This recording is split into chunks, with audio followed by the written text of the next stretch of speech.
আর যদি ধূমপান করা নিষেধ হতো তাহলে মাস্টারমশাই নিজে ধূমপান করছেন কেন?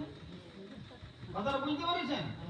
এই জন্য আচারশীল আচরণে যশাস্ত্রার্থম আচরণ স্থাপন কবি স্বয়ং আচরণ সৎমাস আচার্যস্তেন বিকৃত। নিজে আচরণ করবেন, তারপরে 100 ভাগ আচরণ করলে শিষ্য তখন 50 ভাগ আচরণ অনুসরণ করবে। আমাদের জীব গোস্বামী যেন বলছেন গর্ভস্থ সন্তান সংরক্ষণ ইতি নেন দৃশ্যতি, মানে মায়ের গর্ভে সন্তান এসেছে, গাইনিকের কাছে গিয়েছেন অসুবিধা সুবিধা জানাতে, 4-5 রকমের প্রেসক্রিপশন করে দিয়েছেন।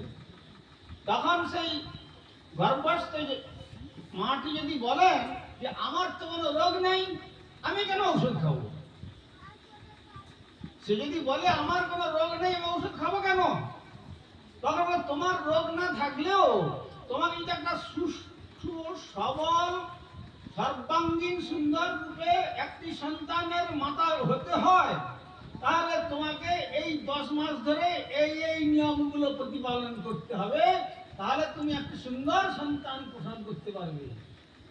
এটি যেমন মায়ের দরকার নেই আচরণ করতে হচ্ছে, তেমনি যারা সদ্গুরু ভগবত প্রেরিত জন তাদের কোনো প্রয়োজন হয় না।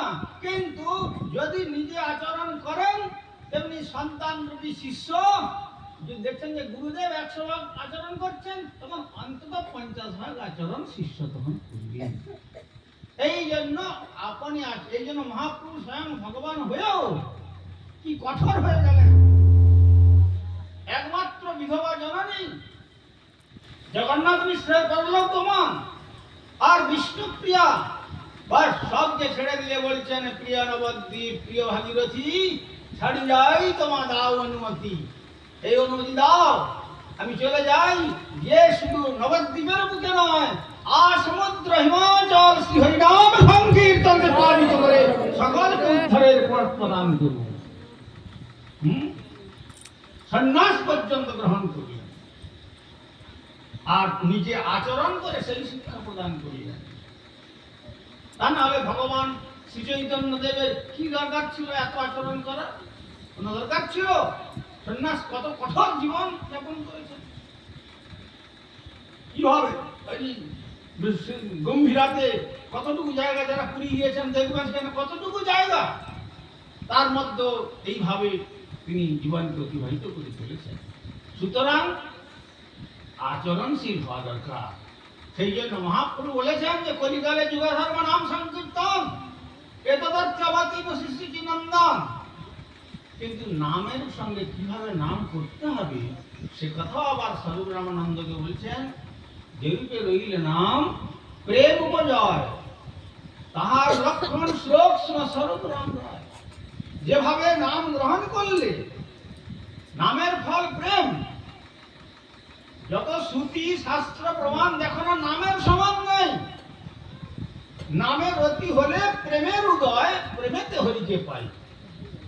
সেই ভগবান শ্রীহরিকে যে প্রাপ্ত হতে হলে পর কিভাবে নাম করতে হবে সেটি বললেন যে দৈন দয়া অন্যমান প্রতিষ্ঠা বর্জন, 4 গুণে গুণী হইয়া করহ কীর্তন। যদি কীর্তন করতে হয় দৈনতা জানবে।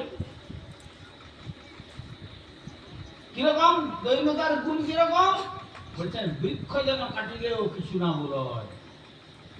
শ্লোক করতে গিয়ে বলে দিয়েছেন মহাপ্রভু, বৃক্ষকে আপনি কাটছেন বৈশাখ মাসে সকাল থেকে গিয়ে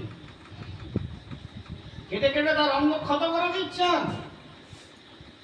কিন্তু বেলা 10টার সময় ঘর থেকে যখন টিফিন গেল, একটু ছায়ায় বসে তো খাবেন। ওই গাছের ছায়ায় বসছেন, বৃক্ষ বলবে না তুমি সকাল থেকে আমার অঙ্গকে কেটে কেটে এতখানি কেটে ফেলেছে, আমি ছায়া দেবো না? বলবে? বলবে।